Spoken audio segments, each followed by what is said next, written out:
ایک شور مچا ہوا ہے، ایک شور مچا ہوا ہے کہ باہر کیا ہو رہا ہے، یہ ہو گیا، اسکول میں یہ ہو گیا، فلاں ہو گیا۔ اولادیں گھروں میں تربیت پاتی ہیں،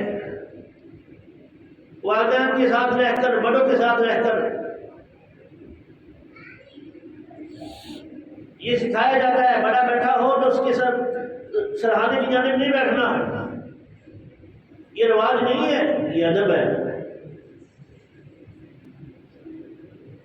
مجھے یاد ہے ہمارے ایک عزیز ماموں جی بیٹھے ہوئے تھے، ایک عزیز اوپر آ کر بیٹھنے لگے، چھوٹا بچہ تھا وہ، اب چھوٹا سا بچہ 5 سال کا، تو ماموں جی نے ایک تھپڑ اس کے منہ پر مارا۔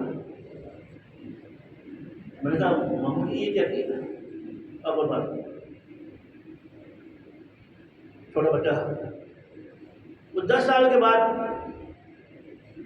پھر وہ بچہ بڑا ہو گیا، تو کسی مجلس میں بیٹھے ہوئے تھے تو وہ آگے بڑے بیٹھے ہوئے تھے، تو وہ پہنجے کی طرف بیٹھ گیا، تو زور لگا لیا اس سرانے پر، آ جا اب تو بڑا بن گیا، پڑھ لکھ گیا، اب تو آگے آ جا۔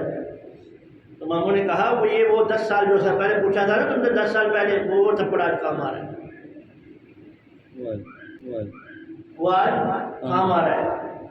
ہم نے تربیت چھوڑ دی ہے، اس کا نقصان یہ ہوا ہے کہ امت سے دین چلا گیا ہے۔ الدین کلہم ادب، آپ حضرات کے سامنے یہ درخواست کرنے آئے ہیں کہ ہم دین داری کو اپنا اوڑھنا بچھونا بنائیں۔ صرف یہ ہم نے مولوی صاحب آئے بیان کیا، واہ واہ ہوئی اور جناب ایک بیان کر کے چلا گیا، سارا دیہات سے دین نکلے گا، دیہات میں واپس آئے گا۔ لقمہ دیہات سے نکلتا ہے، گندم دیہات سے نکلتی ہے، چاول دیہات سے نکلتا ہے، سبزی دیہات سے نکلتی ہے۔ جس کے پاکیزہ ہوگے اتنے لوگ نیک ہوں گے، جتنی پاکیزگی ختم ہوگی اس کے اندر سے، جتنا اس میں دھوکہ ہوگا، جتنا اس میں بے ایمانی ہوگی، اتنی ہی پوری ملک میں، پوری دنیا میں بے ایمانی پھیلے گی۔ جتنے آپ نیک ہوں گے پورا ملک اتنا نیک ہوگا۔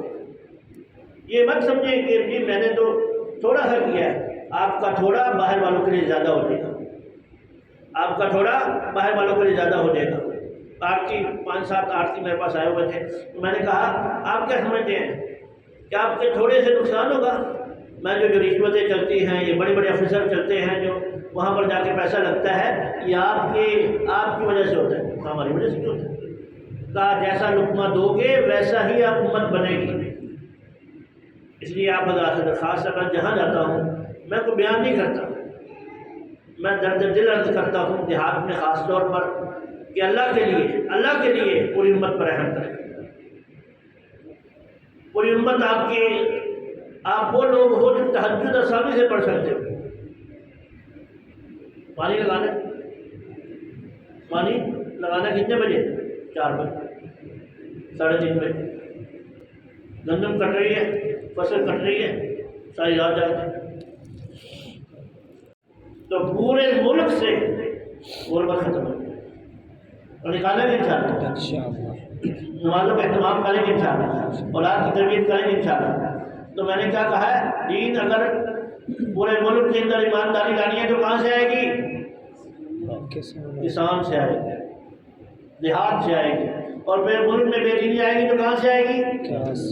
جو لوگ ابھی آ رہے ہیں یہ پرانوں سے پوچھ لیں میں نے بات کیا کی ہے کہ دین داری کیسے آئے گی؟ آپ سے تقید گھومتی ہے، آپ کے سر پر آ کے ختم ہوتی ہے۔